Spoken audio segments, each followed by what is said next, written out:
Hello मेरे दोस्तों, आज हम बात करेंगे बिटकॉइन के बारे में। आई थिंक ये एक ऐसी इन्वेस्टमेंट है जो कहीं आई थिंक ऑलमोस्ट हर किसी के ज़बान पे आजकल चढ़ी हुई है कि बिटकॉइन ने कुछ लेटली अभी बहुत ही ज़्यादा हाई टच कर लिया। मैं जब ये वीडियो बना रहा था तब मैंने रिसर्च किया तो बिटकॉइन की वैल्यू थी अराउंड $31,000, $31,800। तो उसको अगर हम कन्वर्ट करें तो अराउंड इंडिया के 23-24 लाख रुपीज़, 23.5 लाख रुपीज़। तो दोस्तों आज हम बात करेंगे, हम समझेंगे व्हाट इज़ बिटकॉइन, बिटकॉइन में इन्वेस्ट करना चाहिए, नहीं करना चाहिए तो क्यों करना चाहिए, नहीं करना चाहिए तो क्यों नहीं करना चाहिए। हम एक एक करके इसे समझेंगे। मैंने कुछ पॉइंट्स भी मेरे सामने लिखे हुए हैं सो दैट मैं कोई इंपॉर्टेंट पॉइंट मिस ना कर दूं। और दोस्तों मैंने पूरी कोशिश की है कि इस वीडियो से एक जो कोई बिगनर है जिसे बिटकॉइन क्या है वो पता ही नहीं है तो वो भी समझ सके कि बिटकॉइन क्या है। तो मैंने बहुत ही सरल एग्जाम्पल्स मैं आपको दूंगा जिससे कि आप उसे अंडरस्टैंड कर सको। तो बेसिकली ये वीडियो बिगनर के लिए है और शायद कोई एग्जाम्पल बहुत ज़्यादा आसान करने के लिए आपको फ़नी भी लगे, लेकिन प्लीज़ उसे माइंड मत कीजिएगा। तो दोस्तों आगे बढ़े उससे पहले मैं हूं भाविन, सर्टिफाइड फाइनेंशियल प्लानर, और आप देख रहे हैं YouTube channel the art of wealth building, आपका one point destination to seek an unbiased consultation on personal finance. दोस्तों अगर आप अपना पर्सनल फाइनेंशियल प्लान बनवा कर ये समझना चाहते हैं कि कैसे आप अपने पर्सनल फाइनेंशियल गोल्स अचीव कर सकते हैं तो व्हाट्सएप कीजिए इस नंबर पे अपना पर्सनल फाइनेंशियल प्लान बनवाने के लिए। आप हमारी वेबसाइट theartofwealthbuilding.com पर भी विजिट कर सकते हैं। तो दोस्तों मैंने सबसे पहले जो लिखा है व्हाट इज बिटकॉइन। तो दोस्तों bitcoin is a digital currency. जैसे आप 2000 के नोट को टच कर सकते हो, 500 के नोट को टच कर सकते हो, वैसे ही आप बिटकॉइन को टच नहीं कर सकते हो। बिटकॉइन एक डिजिटल करेंसी है, वो आप उसको छू नहीं सकते हो, सिंपल।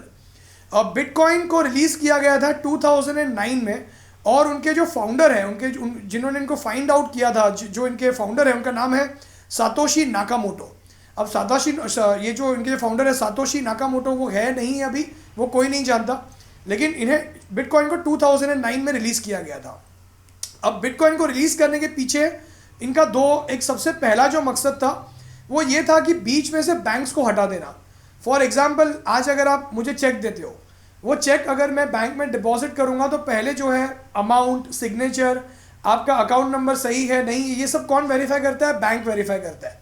लेकिन बिटकॉइन में जब आप एक अकाउंट से दूसरे अकाउंट में पैसे ट्रांसफर करते हो तो बीच में कोई बैंक नहीं होता। तो इसीलिए ये उनका पहला मोटो था कि बीच में से जो है थर्ड पार्टी यानी कि बैंक को हटा देना। अब दूसरा मोटो ये था कि ट्रांजैक्शन कॉस्ट को रिड्यूस करना, क्योंकि अगर बैंक के थ्रू अगर ट्रांजैक्शन होता है तो चार्जेस थोड़े ज़्यादा होते हैं, ये डायरेक्ट हो जाएगा तो सीधा एक जगह से दूसरी जगह कॉइन चले जाते हैं या करेंसी चली जाती है, तो जो है ट्रांजैक्शन कॉस्ट कम हो जाता है। तो ये दो मेजर रीजंस थे बिटकॉइन को रिलीज करने के पीछे। अब हम समझते हैं कि how to invest in bitcoin. तो दोस्तों बिटकॉइन में इन्वेस्ट कैसे करना है उससे पहले मैं आपको ये बता दूं कि इंडिया में आप बिटकॉइन खरीद और बेच सकते हैं, ये बिल्कुल भी लीगल है, इसमें कोई भी रोक टोक नहीं है। तो बिटकॉइन को खरीदने के लिए या बेचने के लिए आपको पहले तो एक बिटकॉइन वॉलेट ओपन करना पड़ेगा। जैसे कि आपका बैंक अकाउंट होता है वैसे ही आपको एक वॉलेट नंबर मिलता है और इस वॉलेट में आपकी दो की होती है, एक होती है प्राइवेट की, एक होती है पब्लिक की। तो जब आप एक बिट अकाउंट से दूसरे अकाउंट में जब आप बिटकॉइन ट्रांसफर करते हो तो वो आपकी वॉलेट नंबर से डिसाइड होता है कि आपके पास उतने बिटकॉइंस है भी या नहीं है। तो it is kind of your account number. तो बेसिक है, इसमें कोई ज़्यादा कॉम्प्लिकेटेड नहीं है। लेकिन अब हम समझते हैं कि ब्लॉकचेन टेक्नोलॉजी क्या है। तो दोस्तों जो बिटकॉइन है as in a cryptocurrency as in whole works on a blockchain technology. तो ये थोड़ा समझने वाला जो है फंडा है। मान लीजिए एक बिजनेसमैन है, वो अपनी बुक्स ऑफ अकाउंट मेंटेन करता है। अब मान लीजिए उसके पास एक बुक है, एक पन्ना है, उस पन्ने में वो कुछ लिखेगा, अपने ट्रांजैक्शंस रिकॉर्ड करेगा। अब वो पन्ना खत्म हो गया, उसने पूरा लिख लिया, पन्ना खत्म हो गया, वो क्या करेगा? पन्ने को चेंज करेगा, नया पन्ना लेगा। अब दोबारा उसमें अपने हर दिन के ट्रांजैक्शंस लिखेगा, दूसरा पन्ना खत्म होगा, तीसरा पन्ना लेगा।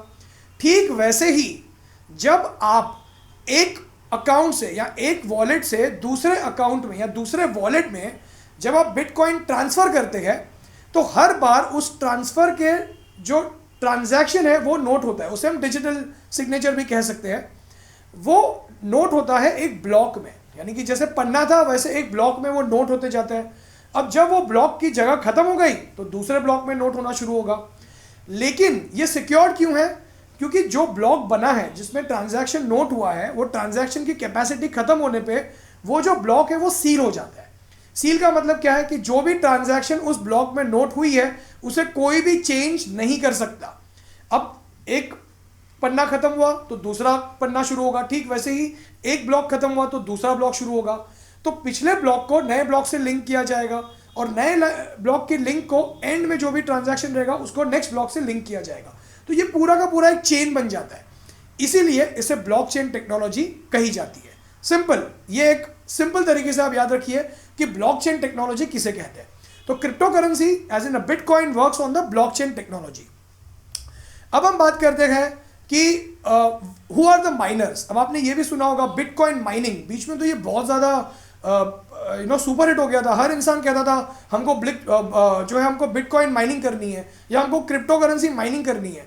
तब मैं भी सोचता था कि माइनिंग मतलब वो कोल के खान में जाके कोल निकालना या गोल्ड को माइन करना। तो दोस्तों यहाँ पे माइनिंग का मतलब थोड़ा अलग होता है। जब ब्लॉकचेन टेक्नोलॉजी में आपको समझा रहा था तब मैंने आपको क्या कहा था कि हर ट्रांजैक्शन हर ब्लॉक में नोट होता है, हर ब्लॉक में रिकॉर्ड होता है। वो रिकॉर्ड कौन करता है? जैसे कि businessman books of account maintain करता है या कोई इंसान अपना नॉर्मल बजट मेंटेन करता है, ठीक वैसे ही इन ट्रांजैक्शन को मेंटेन करता है माइनर्स जो है वो मेंटेन करते हैं।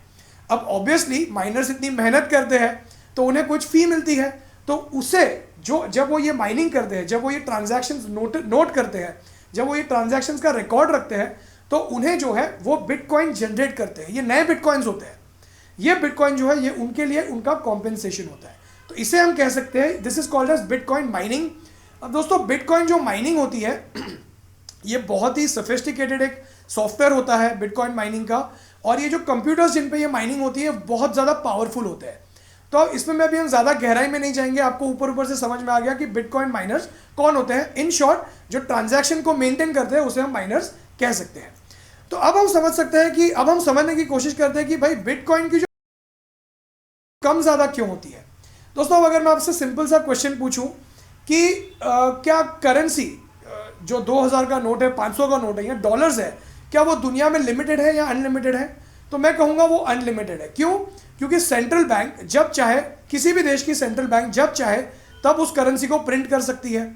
लेकिन अगर मैं आपसे पूछूं कि क्या दोस्तों गोल्ड लिमिटेड है कि अनलिमिटेड है, तो गोल्ड लिमिटेड है, क्योंकि गोल्ड माइन किया जाता है।